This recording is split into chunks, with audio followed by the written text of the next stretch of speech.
हे आहा आहा ला ला ला ला ला ला ला ला ला ला। शारदा रिकॉर्डिंग स्टूडियो कटिहार समेली चांदनी चौक चौराहा। ऐसे बल खा के दिल चुरा के पागल करेलू। ऐसे बल खा के दिल चुरा के पागल करेलू। मुसकी तमारी जान लई लेलू हो, मुसकी तमारी जान लई लेलू हो। हम के दीवाना तहु कई देलू हो। ऐसे बल खा के दिल चुरा के पागल करेलू। मुसकी तमारी जान लई लेलू हो। हम के दीवाना तहु कई देलू हो। ऐसे बल खा के दिल चुरा के पागल करेलू। ऐसे बल खा के दिल चुरा के पागल करेलू।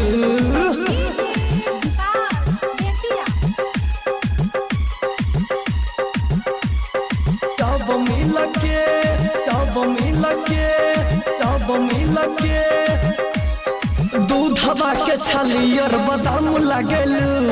बदरा में छुपल तहु चांद लागेलू, चांद लागेलू। कहा जाता रहो सुनो, दूधवा के छलियर बादाम लागेलू।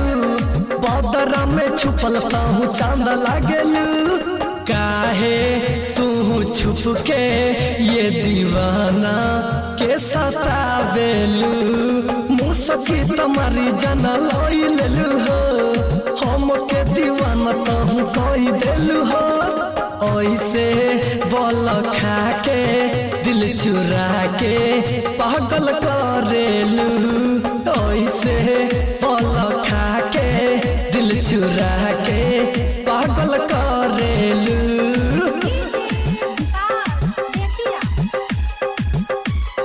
शारदा रिकॉर्डिंग स्टूडियो कटिहार समेली चांदनी चौक चौराहा। तब मिल के हंसलू तखबे देखी दीपू कपिल के। आबेलू सहेली से जब मिल के हंसलू तखबे देखी दीपू कपिल के। आबेलू सहेली से जब मिल के। सुना नीरज सुपर ऊपर तोहरे खूबे मरेला। मुसकी तमारी जान लई लेलू हो। हम के दीवाना तहु कई देलू हो। ऐसे बल खा के दिल चुरा के